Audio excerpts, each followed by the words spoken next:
अस्सलाम वालेकुम and a warm welcome. आप देख रहे हैं आज पाकिस्तान। मैं हूं सिद्रा इकबाल और आपको तो पता ही होगा, हारी बाजी को जो जीत जाए उसी को सिकंदर कहते हैं। और यकीनन पाकिस्तान के साथ कुछ ऐसा ही मामला हुआ सैटरडे को जब पाकिस्तान खेल रहा था अफगानिस्तान के अगेंस्ट। वैसे तो उम्मीद बहुत ज़्यादा थी, अगर हम विन प्रेडिक्टर की तरफ देखें तो 75% चांसेस नज़र आ रहे थे कि पाकिस्तान ये मैच जीत जाएगा।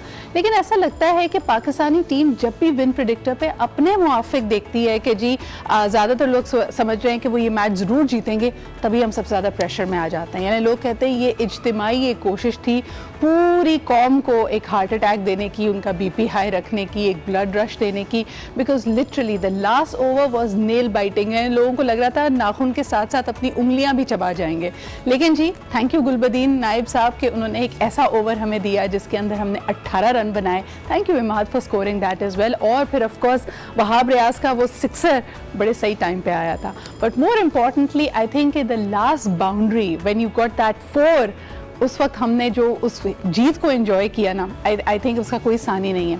लेकिन बहरहाल हमने ये भी देखा कि सोशल मीडिया पे अक्सर लोग ये बात कर रहे थे कि अफ़गानिस्तान की जो टीम है वो ऑब्वियसली इतनी ज़्यादा स्ट्रॉन्ग टीम नहीं है, और उसमें भी इतनी एक्साइटमेंट, इतना नेल बाइटिंग, बतौर ऐसा लग रहा था कि Afghanistan was really giving Pakistan a tough time.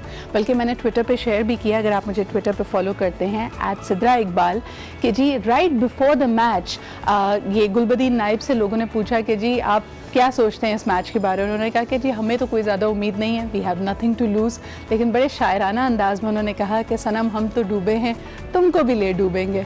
अब क्या कहें जी, शुमी किस्मत के उन्होंने दे weren't able to perform in Pakistan अल्हम्दुलिल्लाह is in the race for being in the semifinals. और टेबल पे वो वक्त भी हमने देखा कि हम 9th पोजीशन से जंप करके टॉप 4 में आ गए। अब सूरत हाल ऑफ कोर्स बदलेगी, क्योंकि हमने देखा कि कल इंग्लैंड मैच जीत गई। लेकिन सबसे पहले आपको दिखाते हैं 29 जून को होने वाले पाकिस्तान वर्सेस अफगानिस्तान की कुछ झलकियाँ, जिसमें यकीनन पूरी कौम की दुआएं शामिल थी और पाकिस्तान को अल्लाह ताला ने फतेह से, कामरानी से नवाजा। Let's take a look. An exciting match and more importantly जी जो हमारा हाल था कि वो लग रहा था ये मैच बिल्कुल हाथों से निकल रहा है और फिर वापस हमारी सांसें बहाल हुई। लेकिन अहम बात यह है कि कुछ मनाजिर यकीनन ऐसे थे जिसमें टॉलरेंस का, जिसमें एक दूसरे से रवादारी का मुजाहरा नहीं किया गया। बहुत सारी खबरें हम तक ये पहुँची कि नंबर 1 अगर आप देखें कि इस ही स्टेडियम में अफ़गान फ़ैन्स और पाकिस्तानी फ़ैन्स आपस में गुत्थम गुत्था थे, और नज़र ये आ रहा था कि अफ़गानिस्तान के फ़ैन्स ने और उनकी टीम के सपोर्टर्स ने पाकिस्तानी क्रिकेट के शायकीन पे लिटरली हमला किया है। ये स्टेडियम के बाहर भी ये मनासर देखे गए, बहुत अग्रेसिव थे उनके फ़ैन्स, और यही मनासर हमने स्टेडियम के अंदर भी देखे। और लिटरली जो लास्ट ओवर्स के करीब जब हम जीत रहे थे, इनफैक्ट कुछ जो वीडियो सर्कुलेट कर रही हैं अगर हम आपको दिखा पाएँ, this is happening right before जब वहाब रियाज का वो जो सिक्सर था उससे पहले हमने देखा कि एक दफ़ा फिर और तकरीबन 30 के करीब पाकिस्तानी शायकीन, क्रिकेट शायकीन को ज़ख्मी भी किया गया है। ऐसा लगता है the sentiment of course is बहुत ज़्यादा अग्रेसिव है, बहुत ज़्यादा। अब ये समझ में आता है कि अफ़गानिस्तान की टीम जोशो खरोश से इन मैचेस को अटेंड करते हैं, इसके बावजूद इस तरह की सूरत हाल हम नहीं देखते जहाँ ये एक दूसरे से लड़ पड़ें, क्योंकि दोनों ही ममालिक जानते हैं कि उन्होंने क्रिकेट को, द गेम ऑफ क्रिकेट को बड़े बड़े लेजेंड्स दिए हैं and they respect that. So sports rivalry अपनी जगह, और अफ़गानिस्तान को अगर मौका मिला है इंटरनेशनली अपने आप को, अपने मुल्क को रिप्रेजेंट करने का, तो अफ़गान फैंस का ये रवैया उनके लिए बायस शर्मिंदगी बनेगा। और यकीनन उनको भी एक जेंटलमैन, स्पोर्ट को जेंटलमैन की तरह ही अपनाना चाहिए। लेकिन जी अब ज़रा बढ़ते हैं दूसरी तारीख की तरफ। इस वर्ल्ड कप में एक और तारीख रकम हुई है। हम 1992 का हवाला बार बार देते रहते हैं, तो जी कल का जो मैच था, जो इंडिया वर्सेस इंग्लैंड था, जिसमें तमाम तरह ने एक पहली दफ़ा ये भी अजीब वाक़या हुआ कि अपनी पोजीशन पर रिवायत के बरक्स इंडिया ये मैच हार गया। और यकीनन हमारे लिए इससे ज़रा मुश्किलात में इजाफा हुआ है, क्योंकि अफ़गानिस्तान से मैच जीतने के बाद पाकिस्तान की पॉइंट्स टेबल पे पोजीशन थी 4th, विच मेंट कि we were in the semis. लेकिन अब सूरत हाल कुछ यूँ है कि हम 5वें नंबर पर आ गए हैं, नीचे स्लाइडिंग कर गए हैं। अब देखना ये है कि बांग्लादेश के साथ पाकिस्तान का मैच हमने इंशाल्लाह ताला जीतना है।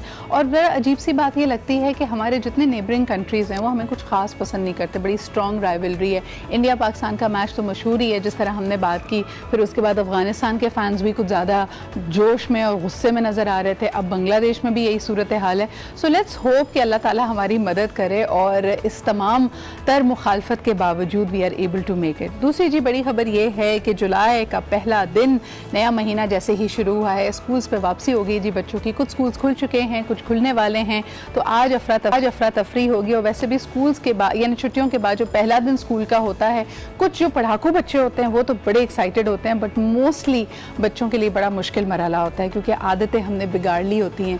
देर रात तक हम कार्टून्स देखते रहते हैं, मूवीज़ देखते रहते हैं, खेलते कूदते रहते हैं, खाते पीते रहते हैं, तो इसलिए सुबह उठ के दोबारा जाना बड़ा मुश्किल होता है। और आज because the children are back in school, तो हम ये देख सकते हैं कि जो ट्रैफिक का दबाव है वो भी बहुत ज़्यादा है। और अचानक से जो स्कूल ऑफिस जाने वाले अफराद हैं उनको रियलाइज़ हुआ है कि अब इन बच्चों ने भी जाना है। वैन्स हो सकता है पहले दिन टाइम पे नहीं पहुंची हैं, लेकिन हम उम्मीद करते हैं कि स्लोली एंड ग्रेजुअली दिल get into the rhythm of it. लेकिन पर्सनली मुझे लगता है कि जुलाई में स्कूल जाना मुझे तो वैसे ही हज़म नहीं होता, क्योंकि हम बड़े अच्छे वक्तों में स्कूल गए थे जब जून जुलाई की छुट्टियाँ हुआ करती थी। अब ज़रा क्योंकि रमज़ान का स्केड्यूल, ईद का स्केड्यूल थोड़ा मुख्तलिफ हो गया है, लेकिन आई फील कि जो स्कूल टर्म है ना वो अगस्त में ही शुरू होना चाहिए। उसके बाद ही आपको लगता है कि आप एक नई क्लास में गए हैं। ये क्या बात हुई कि जी कुछ लोग कहते हैं कि मई में या अप्रैल में ही नया टर्म शुरू हो जाता है, 2 महीने आप नई क्लास पढ़ें, फिर समर वेकेशंस आए, फिर उसको कंटिन्यू करें, वो बात नहीं रहती। आई थिंक इसके बारे में ज़रा हमें सोचना चाहिए। लेकिन अभी लेते हैं एक छोटा सा ब्रेक के बाद वापस आएंगे। वेरी इंटरेस्टिंग मिलो Pakistan today, we have action का रिएक्शन, और सबसे बढ़कर ये कि आज का जो हमारा टॉपिक है वो बहुत ही इंटरेस्टिंग है, क्योंकि उसमें हम बात कर रहे हैं कि घर में आखिर किसकी चलती है, who is the prime minister, who is the home ministry of the house. इसमें ख़वातीन का ज़्यादा किरदार होना चाहिए या मर्दों का किरदार होना चाहिए, और आपके घर में किसकी चलती है ये हमें ज़रूर बताइएगा। अभी लेते हैं एक छोटा सा break, will be right back.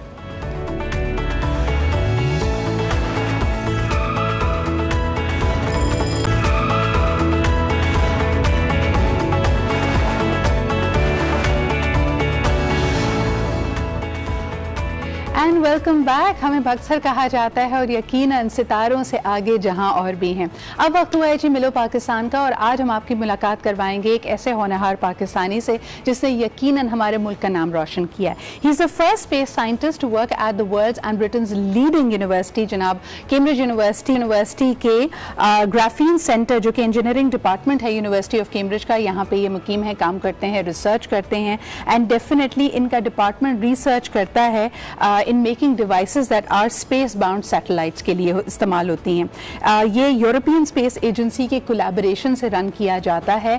और इंटरेस्टिंग बात ये है कि ऑफ कोर्स ये जो हमारे आज के उम्मीदवार हैं जिनसे हम आपकी मुलाकात करा रहे हैं, डॉक्टर यारजान अब्दुल समद, इनका ताल्लुक बलूचिस्तान के एक बहुत ही फार फ्लंग इलाके से है। इनके देहात का लैदा जो कि तुर्बत से भी आगे वाकिफ़ है, तो हम यकीनन इनसे बातचीत करेंगे। लेकिन सबसे पहले इनके हवाले से आपको एक रिपोर्ट दिखाते हैं। में ये अभी मौजूद हैं और हमारी मुलाकात हुई, बातचीत हुई। डॉक्टर यारजान को हम वेलकम करना चाहेंगे टू आज पाकिस्तान।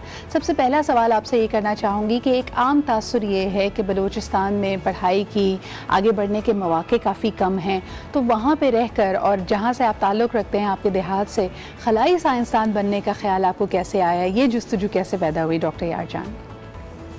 जब हम गांव से निकले थे, जाहिर सी बात है उस वक्त तो कोई ऐसी सोच नहीं थी कि साइंस करना है या साइंटिस्ट बनना है या रिसर्च करनी है या फिर दुनिया के लीडिंग इंस्टीट्यूशंस में जाके काम करना है, पढ़ना है। ऐसी कोई सोच नहीं थी, जाहिर सी बात है।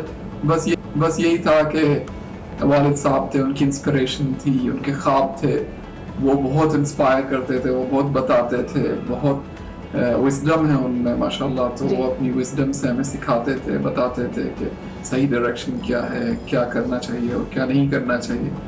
तो उसी लिहाज से हम जब निकले तालीम की घर से कराची, फिर मैंने GIK से अपना बैचलर कंप्लीट किया, तो उस वक्त तक भी कोई खला के बारे में कुछ मतलब मेरे वहमो गुमान में नहीं था कि मैं ऐसा काम करूँगा आगे जाके। वो तो जब मैंने यूनिवर्सिटी ऑफ कैम्ब्रिज ज्वाइन किया और वहाँ पर मैंने अपना काम शुरू किया, तो यूरोपियन स्पेस एजेंसी और कुछ जो स्पेस बेस्ड कंपनीज हैं जो कि बेसिकली स्पेस क्राफ्ट्स बनाती हैं या उस तरह की इक्विपमेंट मशीनरियाँ बनाते हैं स्पेस के लिए, जो फिर स्पेस में सैटेलाइट्स में जाके वो कारामद होती हैं। तो उसके बाद फिर उन प्रोजेक्ट्स में मुझे शामिल किया गया क्योंकि उनको लगा कि मेरी जो एक्सपर्टीज़ है वो उनसे फ़ायदा ले सकते हैं। तो जब मैंने वो काम शुरू किया तो एक प्रोजेक्ट फिर दूसरा प्रोजेक्ट, इसी तरह करते करते और तो मेरे सारी रिसर्च आपका वहाँ पे मौजूद होने बायस फ़ख्र है। लेकिन डॉक्टर यारजान, आपसे जानना चाहेंगे, जिस तरह आपने कहा कि ये शौक़ ये जस्तजू आपको यूनिवर्सिटी ऑफ कैम्ब्रिज पहुँचने के बाद हुआ, अब आपकी वहाँ पे क्या मसरूफियात हैं? कोई ख़ास फील्ड जिसमें आप रिसर्च कर रहे हैं, जिस पर अपना ज़्यादा वक्फ और ज़्यादा एफ़र्ट उस पर आप वक्फ करते हैं? हमारी जो रिसर्च है वो आजकल सारी स्पेस से रिलेटेड है। अब ये तो आप जो रिसर्च जिसके बारे में लोगों को पता है वो तो लूप हीट पाइप्स का है। लूप हीट पाइप्स में ये है कि हम लोग वो डिवाइसेस बना रहे हैं जो कि बगैर इलेक्ट्रिसिटी के चलना है, जिन्होंने सैटेलाइट्स वगैरह में कूलिंग के लिए वहाँ पर सैटेलाइट्स के अंदर या किसी भी स्पेसक्राफ्ट के अंदर तो उसके टेस्ट हो चुके हैं। हमने काफ़ी टेस्ट उसके किए हैं पैराबोलिक फ्लाइट्स में। अभी हमने एक साउंडिंग रॉकेट भी लॉन्च किया था उन चीज़ों को टेस्ट करने के लिए। फिर स्पेस राइडर्स वगैरह भी मुमकिन है। तो वो सारी चीज़ें वो जाहिर सी बात है वक्तन फवक्तन चलती रहेंगी। फिर उन्हीं एक्सपेरिमेंट्स को इंटरनेशनल स्पेस स्टेशन में भी ले जाना है क्योंकि लॉन्ग टर्म टेस्ट के लिए जाहिर सी बात है ये सारी चीज़ें स्पेस स्टेशन में ही कारआमद होंगी और वहाँ पर ही इनको इस्तेमाल में लाया जाएगा। It's definitely an intense and an expert field जिसमें आप अपनी कंट्रीब्यूशन बताएं। जैसे आपने कहा कि आपके वालिद साहब अपनी विजडम से अपने तजुर्बे से आपको गाइड करते थे। अब जब आप इस मकाम पे माशाल्लाह पहुँच गए और हम जैसे मानते हैं कि इसमें यकीनन वालिदैन की दुआएं, उनकी सपोर्ट, उनका कंट्रीब्यूशन बहुत ही कलीदी होता है। अब उनके क्या तासुरात हैं? आपके वालिदैन अब आपके बारे में क्या कहते हैं, आपसे क्या कहते हैं जब अल्हम्दुलिल्लाह ये अचीवमेंट्स back them all? देखें, अगर वालिदैन की सपोर्ट की बात की जाए तो मैं नहीं समझता कि मैं अपने वालिद साहब की बातों के, उनकी विजडम के बगैर कुछ भी कर सकता ज़िंदगी में। क्योंकि माशाल्लाह वो हालांकि अन स्कूल हैं और कभी स्कूल नहीं अटेंड किया उन्होंने, लेकिन उनको बहुत सारी ज़बानें आती हैं। वो बहुत ज़्यादा नॉलेज रखते हैं दीन के बारे में और लिटरेचर के बारे में। उनको अशार बहुत ज़्यादा आते हैं, उनको कहावतें हर ज़बानों की, उसका वो फारसी हो, अरबी हो, उर्दू हो, उनकी आती हैं। तो ये सब चीज़ें मेरे लिए एक मशाल राह साबित हुई हैं मेरी ज़िंदगी में। वो जो भी बात बताते थे वो मेरे दिल में घर कर जाता था और उन बातों को मैं फिर अपने दोस्तों के साथ डिस्कस करता था और उन बातों पे मैं सोचता था। तो बहुत सारी गौर और फिक्र करने से इंसान में यकीनन एक एक ऐसा माहौल होता है जिसके बाद आप हर तरह के चैलेंज को आप सामना उसका कर सकते हैं, उससे जीत सकते हैं। आपसे ये भी पूछना चाहेंगे कि अब आप इस इंस्टीट्यूट में काम करते हुए स्पेशली यूरोपियन स्पेस एजेंसी के हवाले से अगर बात की जाए तो you the first Pakistani to be there. आपको क्या लगता है कि क्या तासुर है उनके जहनों में पाकिस्तान के हवाले से, पाकिस्तानी एक्सपर्टीज़ और टैलेंट के हवाले से? आपको अपने आप को मनवाने के लिए बहुत ज़्यादा मेहनत करनी पड़ी, कुछ स्टीरियोटाइप्स या परसेप्शंस को तोड़ना पड़ा, क्या कहेंगे आप? देखिए, सबसे पहले तो मैं नहीं समझता कि ये जो अल्फाज इस्तेमाल करते हैं लोग, पहला खलाई साइंसदान या इस तरह की चीज़ें, मैं समझता हूँ कि ये अल्फाज यूज़ नहीं होने चाहिए क्योंकि मुझे कम से कम मुझे खुद तो नहीं पता कि मैं वो पहला पाकिस्तानी हूँ जो कि स्पेस की रिसर्च पे काम कर रहा है, जो कि ज़ीरो ग्रेविटी फ्लाइट्स में जा रहा है या फिर उनमें जाके अपने तजुर्बात कर रहा है। तो मुझे तो नहीं पता और शायद और हों।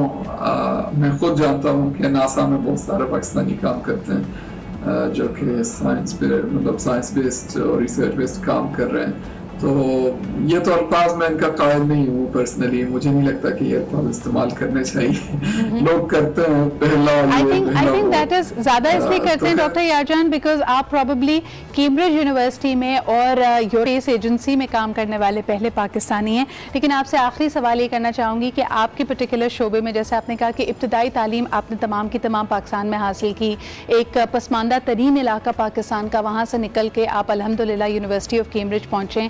लेकिन अपने शोबे के हवाले से मज़ीद मौक़े हम यूथ के लिए, नौजवानों के लिए कैसे कर सकते हैं, हुकूमत वक्त को इन शोबों को मज़ीद बढ़ावा देने के लिए, इस पर काम करने के लिए क्या करना चाहिए। We have world class universities, लेकिन जिस तरह आप ख़ुद भी कह रहे हैं कि कम लोग इंटरनेशनली क्यों जा पाते हैं, तहकीक के लिए, रिसर्च के लिए, और मज़ीद हमें क्या इन्वेस्टमेंट्स करनी चाहिए, किस तरह कंट्रीब्यूट करना चाहिए? देखिए, मैं खुद तो बहुत कोशिश कर रहा हूँ फ़िलहाल कि बहुत ज़्यादा कनेक्टेड रहूँ वहाँ के लोगों के साथ। चूँकि मेरा जो काम है वो रिसर्च से रिलेटेड है, तो मैं रिसर्च में ज़्यादा मुफीद साबित हो सकता हूँ। तो अभी जब मैंने विज़िट किया था पाकिस्तान का, तो मैंने बहुत कोशिश की कि जितने भी लोग जो रेलेवेंट हैं, जिनके साथ मिलकर मैं काम कर सकता हूँ, पाकिस्तान की खिदमत कर सकता हूँ वॉलंटरी बेसिस पे, तो मैं करूँ। तो अभी मैं इस पे ज़्यादा बात तो नहीं करना चाहता, लेकिन हम कुछ प्रोग्राम्स बना रहे हैं जिसमें ऐसा होगा कि जो पाकिस्तानी बाहर हैं, जो बड़ी बड़ी पोजीशंस पे हैं, अच्छी अच्छी जगहों पे काम कर रहे हैं, रिसर्च कर रहे हैं और बहुत अच्छा काम कर रहे हैं, और उनको कैसे पाकिस्तान से कनेक्ट किया जाए कि वो यहाँ से जाए बगैर भी पाकिस्तान की खिदमत करें। दिल से दिल को राह होती है डॉक्टर यारजान। जिस तरह कहा जाता है कि यकीनन ये नेटवर्क एक बहुत अहम होंगे और ये आने वाले जो जनरेशन है उसके लिए मशाल राह साबित होंगे।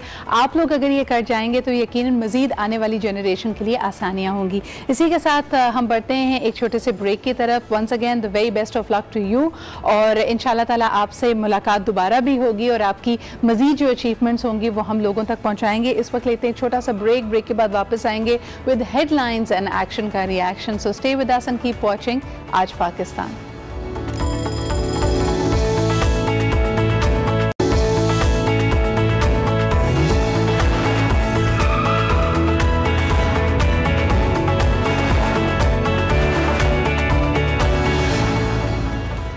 Welcome back after the break. हफ्ते का पहला दिन, नजर डालते हैं the top stories of the day और यकीनन लेट्स फाइंड आउट व्हाट्स आज इन फोकस। जी जनाब, ये तो पकौड़े समोसों वाला मौसम आ चुका है और आज यकीनन बच्चों को स्कूल जाना ज़्यादा भारी लग रहा होगा।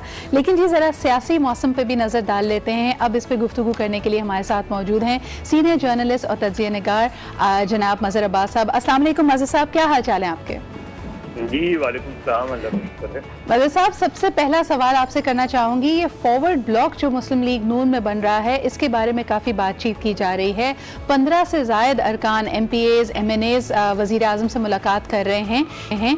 क्या वाकई फवाद चौधरी साहब की पेशगोई सही है कि मुस्लिम लीग नून बिखर रही है?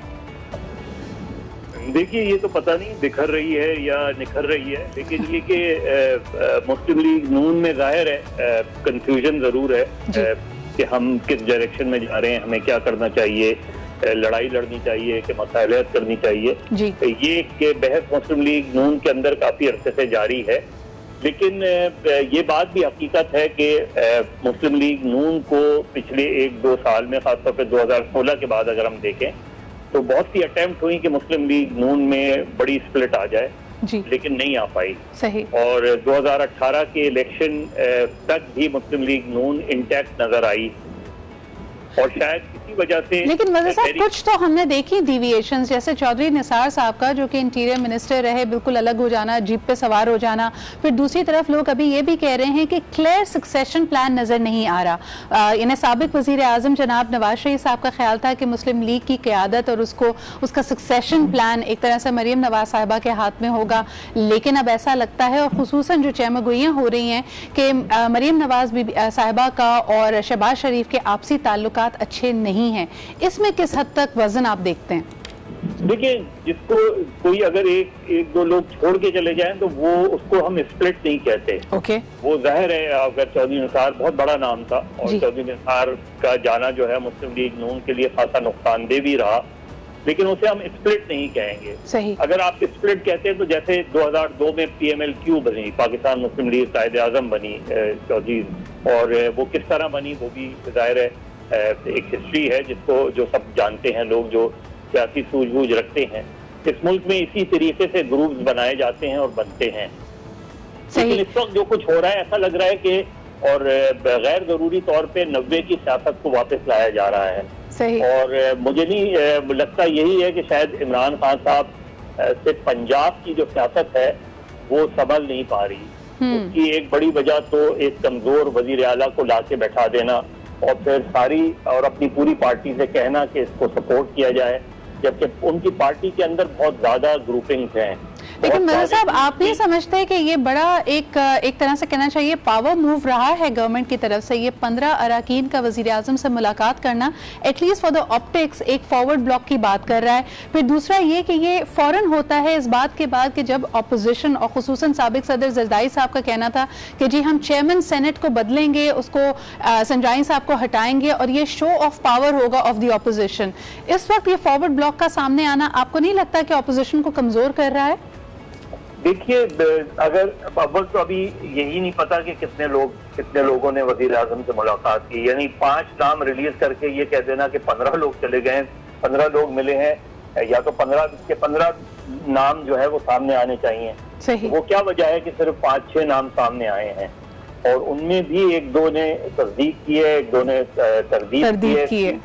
लेकिन ये डिस्टर्बिंग जरूर है मुस्लिम लीग नून के लिए, इसमें कोई शक नहीं है कि मुस्लिम लीग नून के लिए डिस्टर्बिंग है, क्योंकि मुस्लिम लीग नून अपनी पॉलिटिक्स की कोई डायरेक्शन सेट नहीं कर पा रही कि उन्हें रेजिस्टेंस करनी है, रेजिस्टेंस शो करनी है, या उन्हें जो है किसी तरीके से कंसेशन लेने हैं।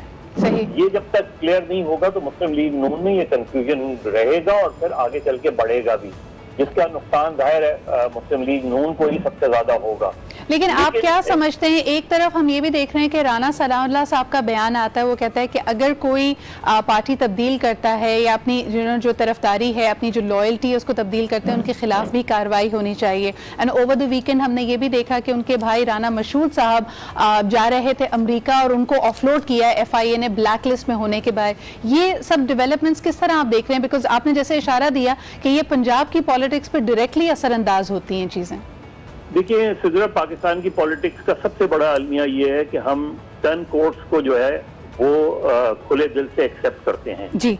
यानी जो अपनी वफादारियां तब्दील करके आते हैं हम उनको अपना वफादार समझ लेते हैं, और विदाउट रियलाइजिंग कि ये अगर किसी एक के वफादार नहीं तो वो दूसरे के वफादार कैसे होते हैं। ऐसे लोग सिर्फ अपने मफादात के वफादार होते हैं।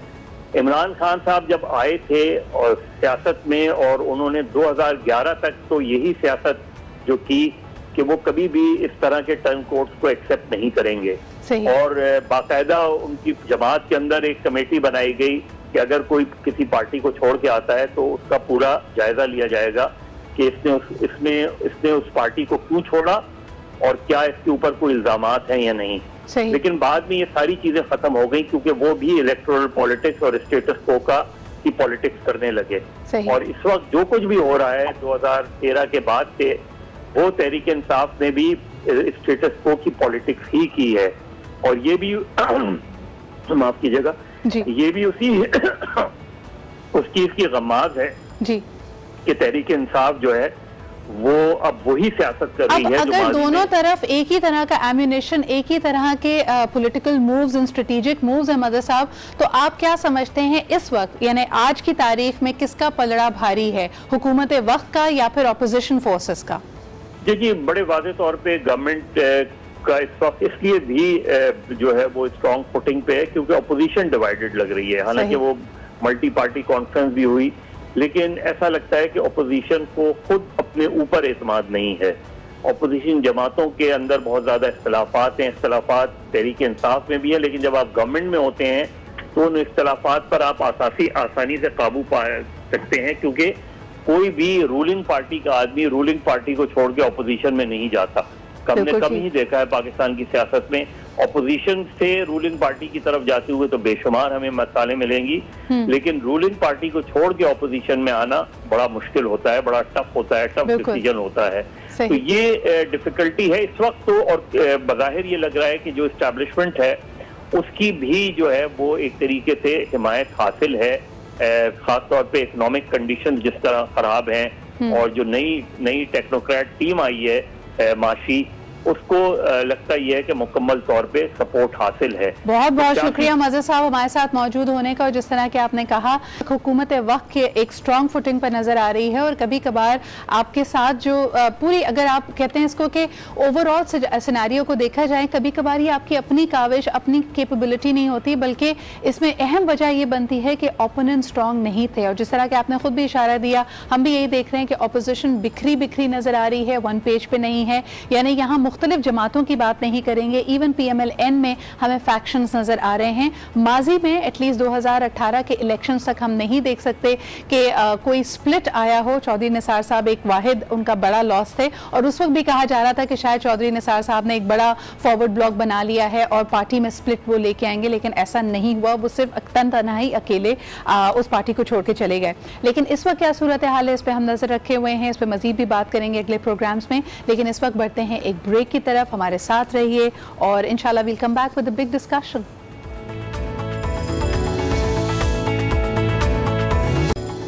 Welcome back. आप देख रहे हैं आज पाकिस्तान। यकीनन मैं सोशल मीडिया पे देख रही थी, बहुत सारी डिबेट्स होती हैं मेन वर्सेस वुमेन के हवाले से। लोग कहते हैं जी हमारे यहाँ माशरा बड़ा ट्रेडिशनल है, बड़ा कंजर्वेटिव है, ख़वातीन को अपनी पसंद अपनी मर्ज़ी से जीने की इजाज़त नहीं है। लेकिन इसमें मुझे काफ़ी इख्तलाफात हैं, और मुझे लगता है कि yes we may be overall a patriarchal society, लेकिन फिर भी ख़वातीन की खुसूसन घर के कई मामलात में काफ़ी चलती है, और ऐसा होना भी चाहिए। तो हमने सोचा कि क्यों ना आज इसी सब्जेक्ट को एक्सप्लोर किया जाए कि घर के जो अहम फैसले होते हैं उसमें किस हद तक कंट्रीब्यूशन या लीड मर्द हजरात लेते हैं, और कहाँ कहाँ ख़वातीन कहती हैं कि नहीं जी ये हमारा डोमेन है, इस पर कोई इंटरफेरेंस, कोई इसमें दखल अंदाजी की गुंजाइश नहीं है। क्या आपको लगता है कि ये सही है, या वाकई इसी तरह डोमेन्स डिसाइडेड होनी चाहिए? पहले का ज़माना ज़रा आसान था, जब मर्द हजरात काम करते थे, दे वर द ब्रेड अर्नर्स, और उनका काम सिर्फ कमा के लाना होता था। लेकिन वो पैसे कैसे खर्च होंगे, किधर खर्च होंगे, उसकी बजटिंग कैसे होगी, क्या अहम ज़रूरियात हैं, प्रायोरिटीज़ कैसे सेट होंगी, वो ख़वातीन करती थीं, और काफ़ी हद तक अपने अपने डोमेन्स डिसाइडेड थे। अब ऐसा लगता है कि जब ख़वातीन ने भी काम करना शुरू किया है, and it is a norm कि हस्बैंड एंड वाइफ दोनों काम कर रहे होते हैं, तो इस तरह के डिसीजंस में और जो डिवीजन ऑफ टास्क है उसमें भी हम देख रहे हैं कि काफ़ी रद्दोबदल आ रही है। अब मर्द हजरात भी ये फील करते हैं कि उनकी भी से होनी चाहिए। अगर घर में रिपेयर वर्क्स हो रहे हैं, या कोई अहम मिसाल के तौर पर परचेज़ आने वाली है, कोई महंगी परचेज़ आप करने वाले हैं, एक फ्रिज लेने वाले हैं, या फिर कोई बड़ा टीवी लेने वाले हैं, तो उसकी टाइमिंग क्या होगी, ब्रांड क्या होगा, कितने पैसे खर्च करने हैं, इस पर मर्द हजरात कहते हैं कि जी हमारी से भी होनी चाहिए। इसके अलावा भी जी बहुत सारे फैसले हैं, बच्चे किस स्कूल में जाएंगे, वेकेशन पे जाना है या नहीं जाना, इन्वेस्टमेंट कैसे करनी है, सेविंग्स कैसी होंगी क्या नहीं होंगी। ये वो फैसले हैं जिस पर हम एक्सप्लोर करना चाहते हैं कि किसकी ज़्यादा चलती है और डायरेक्शन कौन सेट करता है, खातून खाना या फिर मर्द हजरात। और इसी मौजू पे बात करने के लिए आज हमारे साथ जो पैनल मौजूद है, सबसे पहले आपको इनसे इंट्रोड्यूस करते हैं। हमारे साथ मौजूद हैं डॉक्टर आरिफ, मोटिवेशनल स्पीकर हैं, सीनियर कंसल्टेंट एंड ट्रेनर हैं। बहुत बहुत शुक्रिया आरिफ यहाँ पे मौजूद होने का। आप ही के साथ तशरीफ रखती हैं our senior guest and somebody we really look up to for such insights. हमारे साथ मौजूद हैं मिसेस मुमताज़ कुरैशी। बहुत बहुत शुक्रिया आपकी भी आमद का। बहुत बहुत शुक्रिया आपके बुलाने का। आप ही के साथ मैं अपने तमाम सुनने वाले और नाज़रीन को अस्सलाम वालेकुम। वालेकुम अस्सलाम। और last but definitely not the least हमारे साथ मौजूद है उफैरा द होम एक्सपर्ट। क्या हाल चाल है परफेक्टली गुड, बहुत अच्छा। उफैरा, आपसे गुफ्तगू का आगाज़ करते हैं। मुझे बताएं कि आजकल की जो मिलेनियल्स हैं, जो ख़वातीन हैं, एक तो पाकिस्तान में क्योंकि जल्दी शादी होती है, 20s में जो ख़वातीन हैं या लेट 20s में जो ख़वातीन हैं, क्या समझती हैं उनकी घर में कितनी से होती है, कितनी उनकी बात सुनी जाती है? It's depend upon the family life style as well, कि घर में कितने लोग हैं, कौन लोग हैं। अगर तो बुजुर्ग मौजूद हैं तो मेरे ख्याल से आपका फिर फैमिली डिविजन आ जाता है, सब डिविजन आ जाता है, प्राइमरी फैमिली हो गई, सेकेंडरी फैमिली हो गई। But when you are there husband and wife, तो इट्स डिपेंड अपॉन कि कौन किस एरिया में ज़्यादा अच्छा सोचता है, ज़्यादा अच्छा प्लान कर सकता है। लाइक सपोज अगर मैं अपनी बात करूँ तो मुझे लगता है मैं सेविंग ज़्यादा अच्छी करती हूँ as compare to my husband. तो मेरे ख्याल से सेविंग वाला एरिया मेरा होना चाहिए, वहाँ पे मेरी चलनी चाहिए। बट मुझे ये पता है कि मेरे हस्बैंड शॉपिंग बहुत अच्छी करते हैं, और जो चीज़ आएगी वो बहुत अच्छी आ जाएगी, और लॉन्ग टाइम जो है उस पर हम यूज़ कर सकेंगे। तो आई थिंक वहाँ पर मैं उनके डिसीजन को फॉलो करूँगी कि he knows well about the things. लेकिन सेविंग्स के बारे में आप एक तो देखें, एक होती है सेविंग के सिर्फ पैसे बैंक में रखना, एक होती है इन्वेस्टमेंट करना कि जी प्लॉट खरीदना है, म्यूचुअल बॉन्ड्स खरीदने हैं, बाकी चीजें, वो तो समझा जाता है कि ये जी आदमियों का डोमेन है। ये मेरे ख्याल से पुरानी बात हो गई है, पुराना जमाना हो गया है। अब औरत बाहर निकल चुकी है and she is wise enough मतलब ज़रूरी नहीं कि अब घर पे बैठे हुए जो औरतें हैं वो सिर्फ कुछ नहीं जानती हैं, बाहर के मामलात को नहीं डील कर सकती हैं। आई थिंक बहुत अच्छी तरीके से कर सकती है। It's depend upon the education awareness is well. ऐसे आमतौर पे कहा जाता है जोड़ तोड़, थोड़ा सा अपने आप को कुर्बानी दे के, अपने दिल पे पत्थर रख के वो जो पैसे जोड़ने का काम होता है अमूमन ख़वातीन वो ज़्यादा बेहतर करती हैं। लेकिन मिसेस कुरैशी यहाँ पे ये भी पूछना चाहेंगे, क्योंकि हम बात करें कि फ़ैसले कौन लेता है, मर्द लेते हैं या ख़वातीन लेते हैं, चलती किसकी है। तो एक जो लड़की शादी होके किसी के घर में आ रही होती है, अगर तो वहाँ पे एक जॉइंट फैमिली सिस्टम है तो ऑलरेडी वहाँ की एक क्वीन ऑफ द हाउस यानी उसकी सास मौजूद होंगी। लेकिन अक्सर देखा ये गया है ये आने वाली बहू के लिए डबल वैमी होती है, डबल प्रेशर होता है। कुछ मामलात में हस्बैंड नहीं मानते, कुछ मामलात में सास नहीं मानती, तो वो बेचारी कहती है ये मर्द और औरत की जंग नहीं है, ये तो ऐसा लगता है बस मेरे ही सारे हुकूक सल्ब हो रहे हैं। क्या कहेंगे आप? सूरत में दोनों में जंग होती रहती है। अच्छा, फिर जो जीत जाता है। अच्छा, नंबर 2 मैं आपको चीज़ बता रही हूँ, हर एक बंदे की अपनी अपनी नेचर है। मेरे हस्बैंड तो सर्विस लोग थे, जॉब के, उनके वालिद वगैरह भी। मैं एक बिजनेसमैन की बेटी थी और मुझे हमेशा ये होता था कि बिजनेस पॉइंट ऑफ व्यू से सोचना, फजल ये पैसे हम जमा करके प्लॉट ले लें, ये कर लें। वो कहते थे नहीं नहीं नहीं नहीं बैंक में जमा हो पैसा। अच्छा। बैंक में, उनको बैंक में जमा किया हुआ नजर आता था। मैं कहती थी लॉन्ग इन्वेस्टमेंट आपके लिए ठीक है। बड़ी मुश्किलों से इनको तैयार, 2-3 दफ़ा तो इतनी फाइट हुई, वरना तो पता नहीं मैं कितने प्लॉट ले चुकी होती। हाँ। 2-3 दफ़ा तो इतनी फाइट हुई। उन्होंने कहा एंड मेरा फैसला होगा। बच्चे भी गए मेरे साथ, बच्चे ही मेरे साथ थे, लेकिन मेरे हस्बैंड नहीं माने। लेकिन अब उनको रिग्रेट फील होता है बाज़ औक़ात कि मुमताज़ अच्छी प्लानिंग करती थी। अच्छा, वैसे मिसेस कुरैशी ये लेकिन घर बात के मामले हाँ, में मैं उनका पूछती थी कि भाई खाने के सिलसिले में उनको क्या पसंद है, ये चीज़ पसंद है, ये चीज़ मैं, और वो लेकिन उनकी ये पसंद। बड़ी आपने अहम बात की है। अगर मैं पिछली जनरेशन्स की तरफ देखूं तो हमारा भी जो फैमिली हाउस था वो हमारी नानी ने बनवाया था, यानी वो खुद ही अपनी फ्रेंड्स के साथ जाके उन्होंने, सारी दोस्तों ने एक ही गली में मुख्तलिफ घर बुक कर लिया और ले लिया, वहाँ पे उन्होंने फैमिली हाउस बन गए। फिर इसी तरह मैं किसी और अपने दोस्त से बात गई थी, and they belong to a landlord's family. उनकी बड़ी जागीरें, बड़ी ज़मीनें और जी मैंगो फार्म्स भी हैं और बाकी चीज़ें भी। उन्होंने कहा ये जो सारी ज़मीनें थी ये हमारी परदादी ने थोड़े थोड़े पैसे जमा करके वो इकट्ठी करती रही, टू द पॉइंट कि हम लैंडलॉर्ड्स बन गए उस एरिया के। लेकिन आज मैं अगर देखती हूँ कि यू नो जो ख़वातीन कंप्लेन कर रही होती हैं, देखिए जी हमारे हस्बैंड ने कुछ नहीं किया, घर भी नहीं बनाया, तो वो सारी जिम्मेदारी आदमी पे डाल देती हैं कि भाई इन्होंने क्योंकि दानिशमंदी से काम नहीं दिया, हमारा घर नहीं बना। पहले यू नो उससे पहले वाली जनरेशन में ख़वातीन कैसे कर जाती थी मिसेस कुरैशी? नहीं, देखिए बात सुने, अब जैसे मेरे हस्बैंड की सिर्फ ये थी कि घर होना चाहिए जी, घर उन्होंने बना लिया, इसमें मैं उनको क्रेडिट देती हूँ। उसके बाद वो कहते थे कोई चीज़ नहीं आपके लॉन्ग सोचना ही नहीं चाहिए, हाँ जी। जो आओ खर्च कर लो, जो आओ खर्च कर लो। मैं पैसा करके जमा करती थी। अगर उन्होंने मुझे 1000 रुपये दिया तो मैंने 100 रुपये अलग छुपा के रख दिया कि उनको प्लानिंग मेरे पास होते थे पैसे, फिर कभी ज़रूरत होती मुमताज़ पैसे चाहिए, मैंने कहा अच्छा फलां बहन के पैसे पड़े हुए हैं मैं आपको दे देती हूँ। तो कहते हैं सबके अकाउंट तुम्हारे पास है, तुम्हारा अकाउंट किसके पास? हालांकि पैसे वो मेरे ही होते थे। हाँ। लेकिन अब वो उसको फील करते हैं, अब तो खैर वो। अच्छा, पहले बड़ा इनकरेज भी किया जाता है। अगर आप देखें पुराने ड्रामे या मूवीज़ लगा के तो उसमें कहीं ना कहीं ये सीन ज़रूर आता था कि जी अचानक से जो मर्द हजरात होते थे, यानी जो फैमिली मैन होता था उसके पास पैसे कम पड़ जाते थे और फिर एक बड़ी समझदार खातून कहती थी नहीं मैंने बचा के रखे में, ये लो वो पैसे आ गए।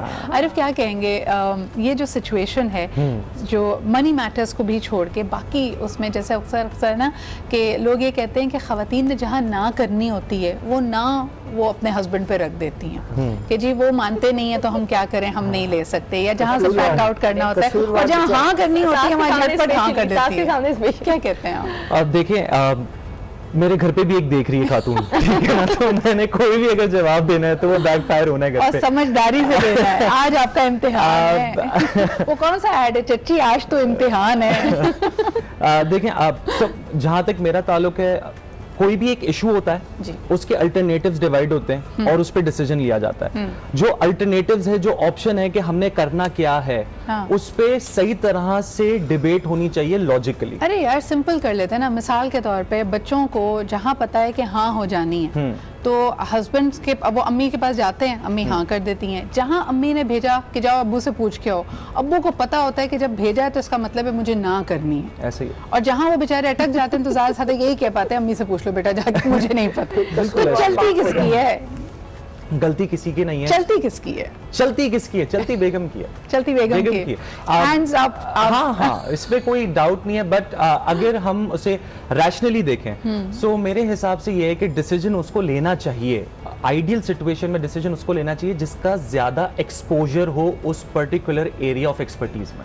सो अगर आज के जमाने में खवातीन काम करती हैं, सो दे नो द वर्ल्ड, उन्हें इन्वेस्टमेंट का पता है, उन्हें म्यूचुअल फंड्स का पता है, उन्हें सेविंग सर्टिफिकेट्स का पता है, रियल स्टेट का पता है, तो वहां पर उस शख्स की चले, खातून या फिर हजरत की, जहां पर एक्सपोजर हो। अच्छा, हम लोगों ने कुछ ऐसे यहाँ पे मर्द हजरात की भी बात करनी चाहिए, आइडियल तो बिल्कुल यही है, लेकिन कुछ एरियाज हैं जो कल्चरली भी, यानी अगर हमारी तहजीब की तरफ देखा जाए, हमारे माशरे को देखा जाए, वो खातून के डिवाइडेड काम हैं, और उसमें अगर मर्द हजरात बोलते हैं तो प्रॉब्लम होती है। और फैरा मिसाल के तौर पे घर में जो काम करने वाली मेड है वो कितने दिन आई नहीं आई, वो कितने पैसे मांग रही है, इस पे जो आदमी इन्वॉल्व हो जाते हैं वो तो बड़ा अजीब सा माहौल हो जाता है। मेरे पर्सनल व्यूज ये हैं कि कुछ चीजें ऐसी होती हैं जो वाकई में सिर्फ औरतों की हद तक अच्छी लग रही होती हैं, उसमें अगर मर्द हजरात बोले तो बहुत वियर्ड सी सिचुएशन लग रही होती है, और वो एक पर्सनल मैं व्यू दे रही हूँ, मुझे हर एक का नहीं पता, लेकिन वो ऐसा लग रहा होता है औरत वाली आदतें हैं।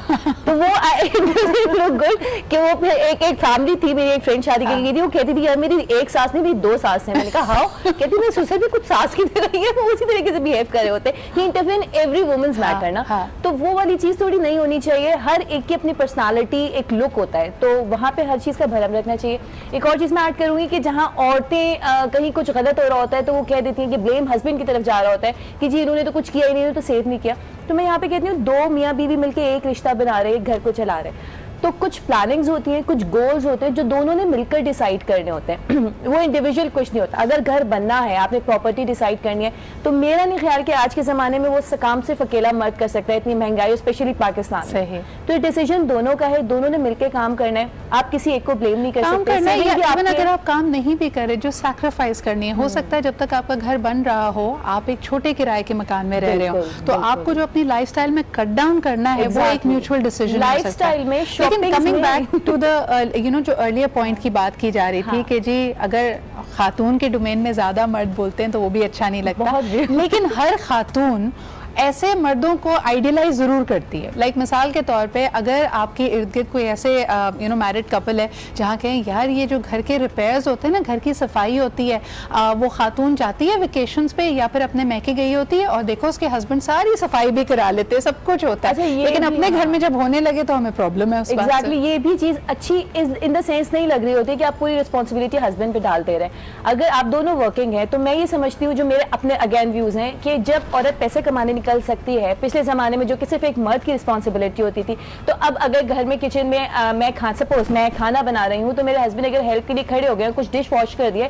तो I don't think it's bad और weird if you don't have servants. सही है, तो मेरा नहीं ख्याल है वो सामने कोई एकदम से किसी ने एंट्री ली पिक्चर में, ओहो आए है ये तुम्हारे हस्बैंड, तुम अपने हस्बैंड से काम करवाती, तुम्हारे हस्बैंड डिश वॉश कर रहे होते, तो आई थिंक कि आप वो तो बड़ा पर्सनल मैटर है। फिर फैसलों पे आ जाते हैं कि जी छोटी सी एक मिसाल ले लें, बच्चों का स्कूल जो शुरू में, आगे तो बेचारों ने जो अपनी यूनिवर्सिटी वगैरह होती है अपनी पसंद से डिसाइड करते हैं, लेकिन अर्ली एजुकेशन में किस स्कूल में डालना है, वो कितना दूर होगा, कौन सी फीस वाला स्कूल होगा, ये कौन डिसाइड करता है? ये हस्बैंड डिसाइड करता है या वाइफ डिसाइड करती है? इस पर बात करेंगे। कॉलर हमारे साथ हैं, उनको देख लेते हैं।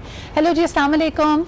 वालेकुम सिद्रा, कैसी हैं? यही बिल्कुल ठीक ठाक है, आप क्या कहेंगे इस मौजू पे? आपके पहले मौजूद मेहमानों को सलाम हो। मैं कहता हूँ कि आपने जो इशू उठाया वो वाकई वेरी इंपॉर्टेंट इशू है, और मैं अगर प्रैक्टिकली अपनी बात करूंगा, मैंने ये रियलाइज किया सिद्रा कि मैं I been married since 22 years, मैंने ये रियलाइज किया कि औरत को उसका डोमेन देना जरूर चाहिए। हर चीज में औरत को आप नहीं डिक्टेट कर सकते, और अगर आप उसको फ्री स्पेस देंगे तो आपकी जिंदगी खुशगवार गुजरेगी। देखिए जरूरी नहीं है कि छोटा सा गुलदान हटाना तो उस पर भी आप बहस करें कि यार यहाँ नहीं यहाँ होना चाहिए, ये तुमने यहाँ क्यों लगा दिया, इसकी फजूल बात होती है। देखिए ओनरशिप देनी चाहिए, ओनरशिप आप औरत को देंगे तो आपका घर खुशहाल होगा। मैं तो सिर्फ इतनी मुख्तसर बात करूंगा। देखिए घरेलू फैसलों में आप अपने आज के जदीद दौर में औरतें पढ़ी लिखी, उनका दिमाग काम करता है, आप उनको कुशन दे, उनको चांस दे, तो उनका दिमाग हमेशा से काम करता है। यार ये क्या बात हुई कि आज ही काम करता है? दिमाग ज्यादा खुल जाता है ना, जैसे पढ़ने education make you more smarter. तो अगर आप और आज अपनी अम्मी को आइडियलाइज इसलिए नहीं कर सकते, थिंग्स हैज बीन चेंज, तो आप उनको कुशन देंगे तो आपकी लाइफ और आपकी जिंदगी आसान हो जाएगी, ताकि वो भी फैसले करेंगे तो कुछ चीजें उस पे डाल दें। आप ये देखें, मर्द बेचारे को भी तो देखना चाहिए ना कि वो अगर 12 घंटे 16 घंटे काम कर रहे हैं, काम का इतना स्ट्रेस है, आप एडिशनल स्ट्रेस भी ले लें और घर की माइक्रो मैनेजमेंट में चले जाएं तो आप अपनी जिंदगी को खुद मुश्किल बनाएंगे। थैंक यू सो मच याया फॉर कॉलिंग इन। अरे मेरे ख्याल में शुरुआत तो शादी तय होने से ही हो जाती है। मुझे ये बताएं, आपकी शादी पे आपने अपनी पसंद के कपड़े पहने थे या अपनी वाइफ के पसंद के कपड़े पहने? नाइस, कोई वहीं से शुरुआत करते हैं। वाइफ के पसंद वहीं से पता चल गया डिसीजन कौन लेता है। ऐसे ही, लेकिन देखें पाकिस्तान के अगर हम डायनामिक्स देखें ना, तो एक है मॉडर्न कपल्स, ठीक है ना, एक है ट्रेडिशनल कपल्स और एक है amalgamation of both of them, hybrid couple ना, हाइब्रिड कपल्स। और ये जो आप पहले उससे पहले सदी और उससे पहले सदी की बात करें तो यहाँ पर आके थोड़ा सा प्रोसेस चेंज हो गया है। सही या सो ये जो हम कह रहे हैं ना कि हम उनको इजाजत दे दे, तो who are we to give them इजाजत टू डू समथिंग, राइट?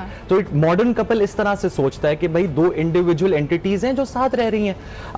अगर हम एक मॉडर्न एक ट्रेडिशनल मतलब एक हाउसवाइफ है, किस हद तक सही है आरिफ? अगर मैं आपसे पूछूं कि इससे तो ऐसा लगता है कि हर फैसले पे आप थोड़े से कॉन्फ्रंटेशनल हो जाते हैं। यानी पहले, यानी अगर आपने दूसरे को ये इज्जत या अपने ऊपर रुतबा, देखें हर रिश्ते की एक सैंक्टिटी होती है। ठीक है, आप एज एन एडल्ट या तो बड़ी ही इंडिविजुअल जिंदगियां होगी, जी मैं अपने सारे फैसले खुद ले रहा हूँ, लेकिन जब आप इतनी एक क्लोज पार्टनरशिप में हैं तो आपका हर फैसला दूसरे पे असरअंदाज हो रहा है। तो यकीनन जिस तरह अगर एक आदमी आज की दुनिया में उसको सडनली एक जॉब प्रमोशन मिले और कहा जाए कि जी अब आप पाकिस्तान से उठ के बहरीन शिफ्ट हो रहे हैं, even before he says yes, वो आके अपनी वाइफ से डिस्कस तो करते हैं। ऑन द अदर हैंड खातून ये कहती है तुम कौन होते हो मुझे इजाजत देने वाले? That is I think a little confrontational. नहीं, तुम कौन होते हो ये बंदे को खुद भी अगर थोड़ा सा एम्पैथेटिक अगर हो तो ही कैन अंडरस्टैंड के सो या उसकी एक अपनी इंडिविजुअल लाइफ है। या so we need to respect that. हाँ, कुछ अनसेड चीजें हैं जैसे इन्होंने कहा, I वैसे पर्सनली थिंक डिफरेंटली। एक ब्रेक भी लेंगे कि आप जब you get into a marriage, आपकी बहुत हद तक आपकी जो individual decisions and individual being होती है वो काफी कम हो जाती है। आई थिंक यही चीज रियलाइज करके आपको शादी करनी चाहिए कि अब आप एक यूनिट का हिस्सा बन रहे हैं और आपके बहुत सारे फैसले इज्तिमाई फैसले हो जाएंगे जिसमें बहुत सारे लोगों की जिंदगियां इफेक्ट होती हैं। एक छोटा सा ब्रेक लेते हैं, ब्रेक के बाद वापस आएंगे। जो सवाल मैंने आरिफ से किया, यही सवाल मैं जरा खवातीन से भी करती हूँ कि इनकी शादी पे किसकी पसंद की चली थी, यू नो, चीजें, वेन्यू, बाकी डिटेल्स, वहीं से मेरे ख्याल में टोन सेट हो जाती है। एक छोटा सा ब्रेक लेते हैं and we'll be right back.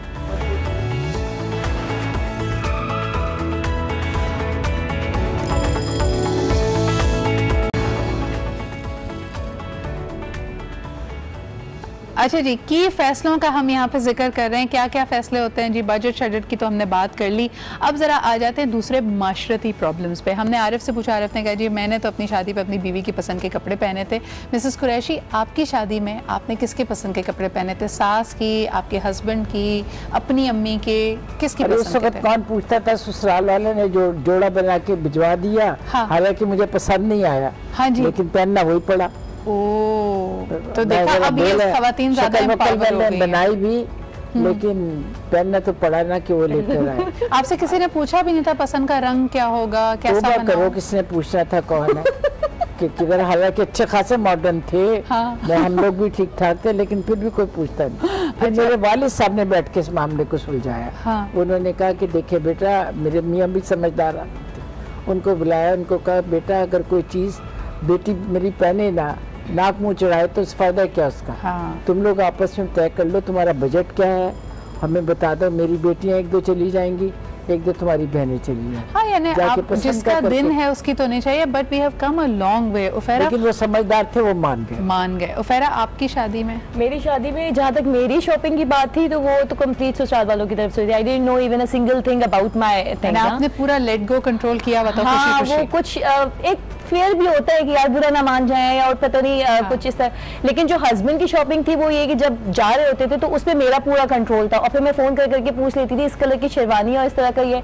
तो समटाइम्स तो हाफ ऑफ द बजट तो उनको हैंड ओवर कर दिया गया था कि आप खुद से अपनी शॉपिंग करके। आपने सही टारगेट, आपने एक स्नाइपर अटैक किया था। आपने कहा मेरे कपड़े तो कोई मसला नहीं, मैं बाद में पहनूं ना पहनूं, हस्बैंड के कपड़े मेरी मर्जी से होने चाहिए। हस्बैंड, क्योंकि वो एक होता है ना, पहनो जग भाता खाओ मन भाता, और कंट्रोल करो। वही ना, मैंने आप अच्छे उस वक्त लगेंगे जब मुझे मेरी पसंद के कपड़े पहन रहे होंगे।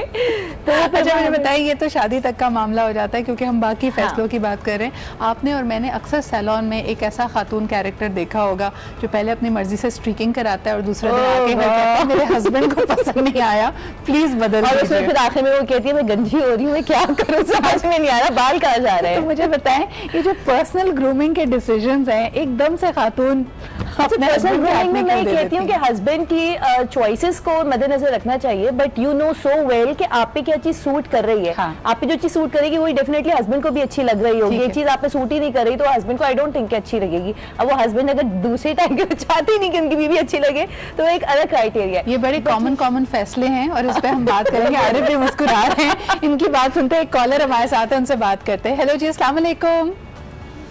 वालेकुम अस्सलाम जी, कौन सा आप कहाँ से बात कर रहे हैं? जी सिद्रा राशिद बोल रहा हूँ कराची से। खैरियत से आप? मैं बिल्कुल ठीक ठाक। राशिद साहब, आपके घर में किसकी चलती है, खवातीन की या मर्दों की? जिसको एक सेकंड आ रहा हूँ पता चल गया हमें पता चल गया हमें किसकी चलती है। आ गई आपके ये इसका ताल्लुक जिसको अपने घर से मोहब्बत है ना जी, वो लड़ाई झगड़े में कभी अल्टीमेटली नहीं पड़ता। हाँ जी, और दूसरे की मैं सोचता हूँ इंग्लिश का एक लफ्ज है हारमनी, उसमें उसको अगर उर्दू में ले गया जाए ना तो उसका मतलब ये है कि हार माननी पड़ती है। हार माननी पड़ती है वरना हारमोनियम बजता रहता है। तो इसके बगैर जिंदगी आगे नहीं चलती। बिल्कुल सही, बहुत बहुत शुक्रिया आपके कॉल करने का। एक और भी कॉलर हमारे साथ है, उनसे बात करते हैं। हेलो जी, अस्सलाम वालेकुम। अब्दुल वहाब बात कर रहा हूँ इस्लामाबाद से। जी वहाब साहब, क्या कहेंगे? जी मैं कहूँगा कि दोनों को बाहम कंसल्टेशन से फैसले करने चाहिए। हाँ जी, क्योंकि दोनों की स्किल्स में हर जगह डिफरेंस होता है। सही। तो जहाँ पे खातून की स्किल बेहतर है, I think she should be in leading position. जहाँ पे मर्द जो है उसकी अच्छी स्किल्स हैं, ही शुड लीड। अच्छा, जैसे मिसाल के तौर पे खातून खाना अगर है लेकिन फिर भी दुनिया को समझती है, देखती है, बच्चों को किस स्कूल भेजना है, ये किसको डिसाइड करना चाहिए, हस्बैंड को या वाइफ को? देखिए, एक्सटर्नल जो नॉलेज है वो हस्बैंड के पास उसमें काफी ज्यादा मैटर होता है। खातून की अगर जो है सोशल सर्कल वसी है एंड शी नोज बेटर कि कहाँ पे अच्छे रिजल्ट्स आ रहे हैं, कहाँ पे एजुकेशन स्टैंडर्ड बेहतर है, तो she is in leading position. Usually ये होता है मेजॉरिटी हमारी जो खवातीन जो हाउस वाइव्स हैं, हाँ जी, उनकी स्किल्स इस मामले में थोड़ी कमजोर होती हैं। लेकिन बहुत सारी खवातीन ऐसी भी हैं जो बाहर मूव करती हैं, सोशल सर्कल का वसी है, they are in much better position than their ठीक है। बाब साहब, एक और आखिरी सवाल आपसे करना चाहूंगी, कौन सी खवातीन फायदे में रहती हैं? एक होती है ना कि जो छुई मुई बनी रहें, घर में अगर छोटी मोटी रिपेयर्स या काम निकल आए तो वो कहें कि नहीं जी ये काम तो आदमियों ने कराना है और वो ये काम उन्हीं के ऊपर डालें, या वो खवातीन ज्यादा बेहतर रहती हैं, उनकी जिंदगी ज्यादा खुशगवार रहती है जो खुद लीड लेके ये काम करवा लें, खुद जिम्मेदारी ले लें?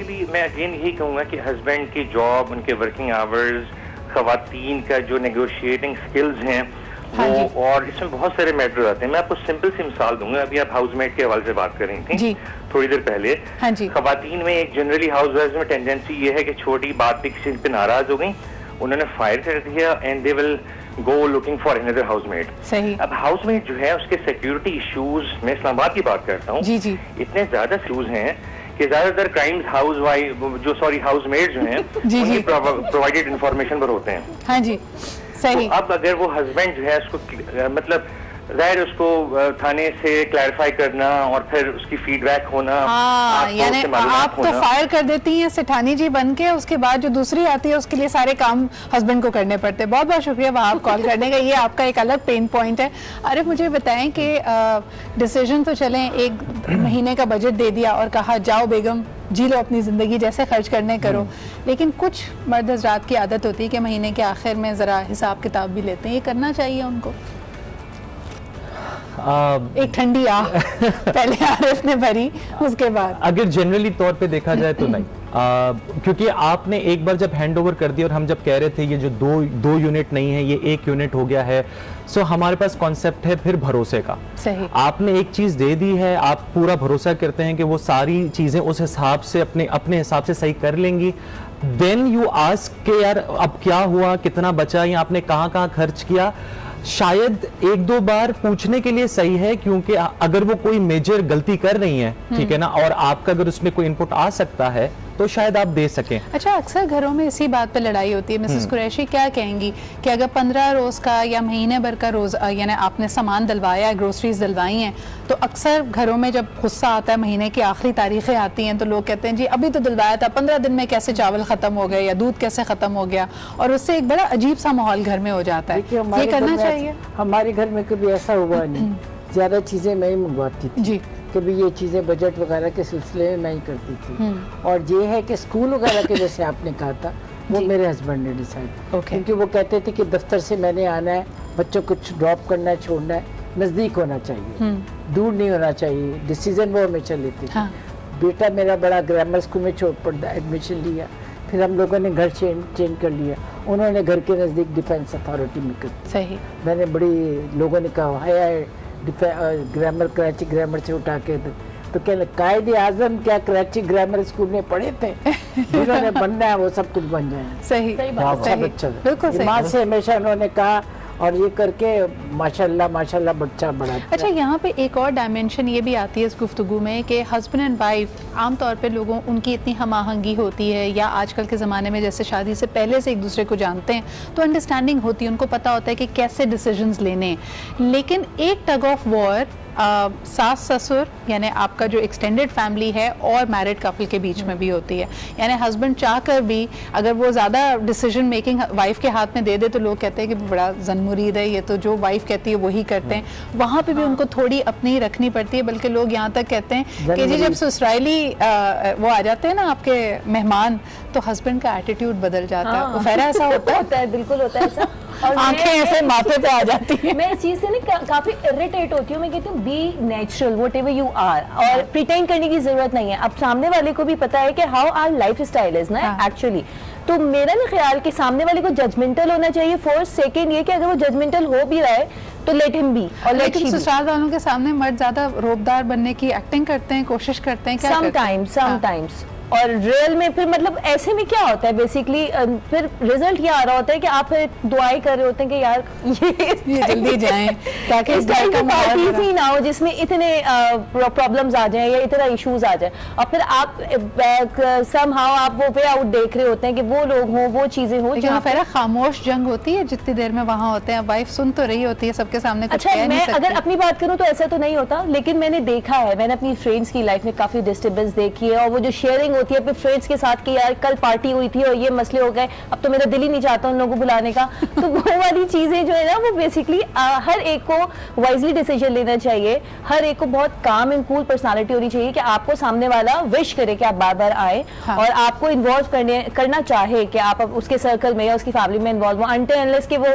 चीज वो सर पकड़ के बैठ जाए और अगले 2 महीने तक आपके पास एक बड़ा अहम फैसला होता है कि क्या आपको इजाजत मिल गई है अपने मैके जाने की। तो वो शादी के शुरू में बड़ा मुश्किल होता है, और लोग उसमें कहते हैं कभी सास से परमिशन लो, फिर अम्मी से परमिशन लो कि वो घर में है या नहीं। वहाँ से भी यही लेक्चर पढ़ रहा होता है, बेटा अपने ससुराल को टाइम दो, फिर हस्बैंड से परमिशन लो। तो ये एक बड़ा फैसला है जिसके बारे में हमने बात करनी है। एक ब्रेक लेते हैं, उसके बाद ये भी जानेंगे कि पब्लिक ओपिनियन इस बारे में क्या है। सो stay with us and keep watching आज पाकिस्तान।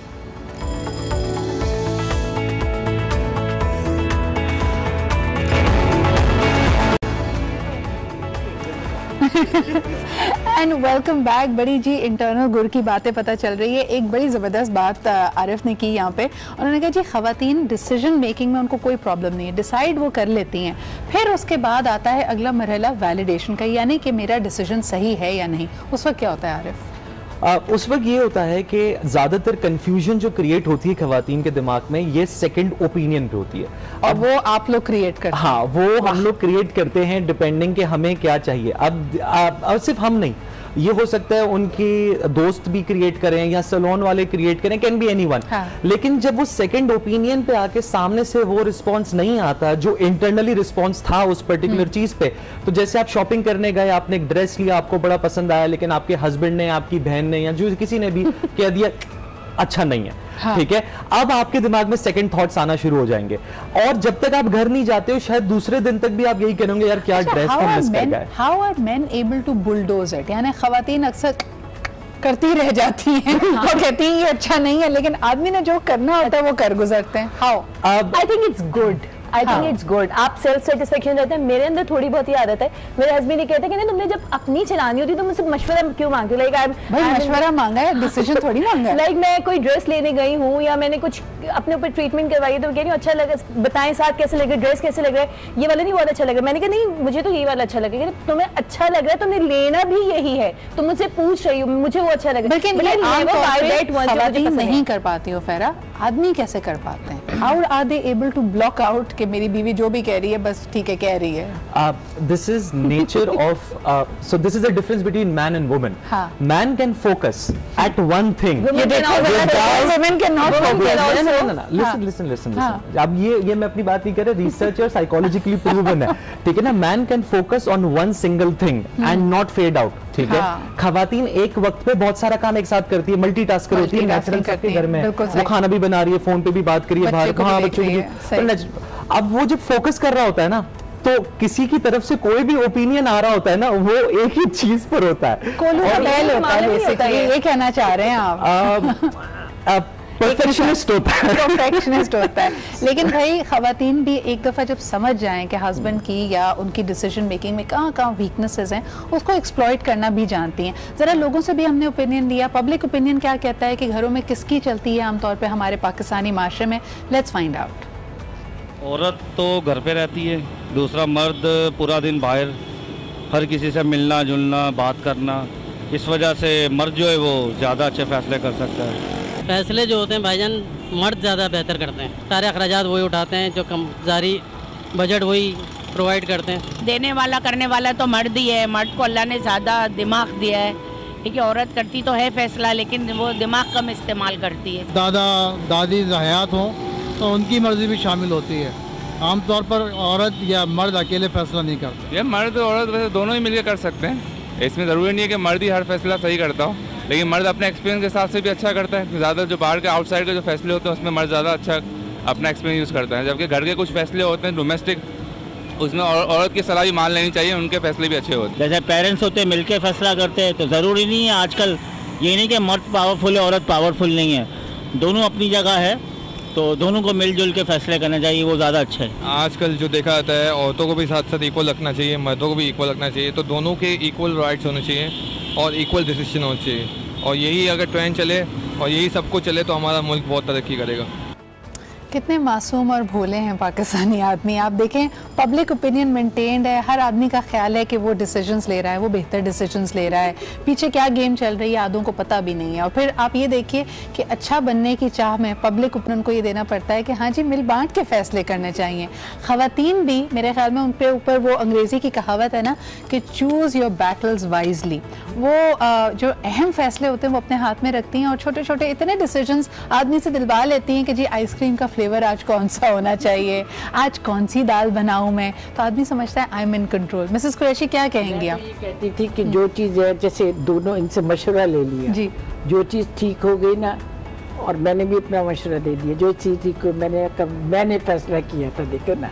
हाँ। और जब खराब हो गया तो मैंने कहा फजल देखिए मैंने आपके मशवरे पे काम किया। अब मुझे बताएं कि ईगो कितना इम्पोर्टेंट होता है फैरा। कई लोग कहते हैं ख़वातीन अगर इस बात को समझ लें कि डिसीजन आपकी मर्जी का हो जाएगा, but you should learn how to कि अगले बंदे की जो अना है और ख़ास तौर पर आदमियों की जो अना है वो मजरू ना और टू हैंडल। अच्छा, फर्स्ट ऑफ ऑल तो मेरा पर्सनल व्यू ये है कि ईगो होना ही नहीं चाहिए। When you once you get married, ये तो आइडियल सिचुएशन होगा ना, ऐसा तो होता नहीं है। लेकिन अगर आप if you feel like and if you think आपके हस्बैंड में है या आपकी वाइफ में भी है, तो उसकी टैकलिंग आपको शुरू में 2-3 महीने 4 महीने में आपने सीख लेनी चाहिए। क्योंकि मेरे ख्याल से जो आपका क्लोजेस्ट वन है, स्पाउस आपका क्लोजेस्ट वन है, उसको हर्ट करके कोई भी चीज अचीव करना या हासिल करना वो आपको खुशी नहीं दे सकती, खींचातानी पुष्टि नहीं हो सकती। मिसेस कुरैशी क्या कहेंगे अगर आदमी की जो अना है, जो सेल्फ रिस्पेक्ट है, कई ख़वातीन कॉन्फ्रंटेशनल हो जाती हैं, जज्बाती हो जाती हैं, लड़ पड़ती हैं, डिसीजन अगर आपने अच्छे तरीके से यानी बगैर कोई बदमज़गी हुए, बगैर लड़ाई हुए करवाना हो तो क्या करना चाहिए, क्या मशवरा देंगी आप ख़वातीन? मैं तो यही कहूँगी कि देखिए जी,